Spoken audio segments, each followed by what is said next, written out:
So here we got the Ryobi 18 volt 240 volt inverter running a fridge. Thought I'd make this video because Ryobi just released their own fridge in the Australian market anyway, which runs off their batteries, runs off 240, also runs off 12 volts in the car.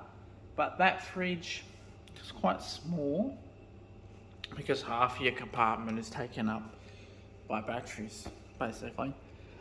But it would be handy. It's also $800 Australian for a 23 litre fridge when you could buy, this is a 35 for about 400. But yeah, so this is the inverter happily running the fridge. It's got a 5 amp hour battery on it, but you can put whatever battery you want.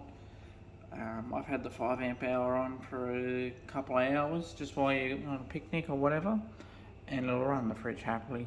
Only loses about 2 bars of battery for a few hours sort of thing, but I would recommend using the 9 amp hour battery if you're camping and just have a few spare. But you'd easily get probably 2 days or so out of a 9 amp hour battery once the fridge is already cooled down. They don't use that much power. But yeah, obviously this is a little bit more inefficient than the Ryobi fridge that they've brought out, because you've got an inverter, which is obviously not as efficient as running the fridge directly from a battery. You've got some loss there, but it does work. The other benefit you have with the inverter is you can obviously run anything else. You just plug a power board into it, and you charge your phones, laptops, whatever at the same time as you're running the fridge. You just got to keep in mind that you have a 150 watt limit, and whatever else you plug in is obviously going to drain more power. Obviously the other disadvantage is you've got to carry around an extra device and the house charger for your fridge, because that's obviously the 240 volt input for the fridge, but it's no biggie really. But yeah, so this is quite a sized fridge. The Ryobi one would probably be less than half of that sort of size.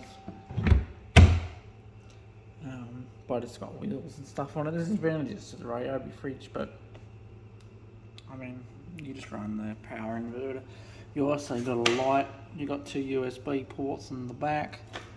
You got a little fan that does make some noise, particularly in a hot climate. When you've got a high load on it, such as the fridge.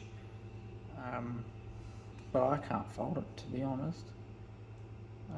But yeah, this is just another alternative to buying the $800 Ryobi fridge. You can buy the inverter for about $100. You can power other stuff at the same time as running your fridge, and you can get a bigger fridge for less money, basically. That's what it comes down to. But you just got to keep in mind you have to keep an extra cable and a inverter. But if you're out camping or whatever, sometimes you're going to have the cable with you anyway, because you might find a power source you want to plug into that's 240 volt. Well, you've got your power adapter with you then. So yeah, that's the Ryobi inverter running a fridge. I think it works quite well.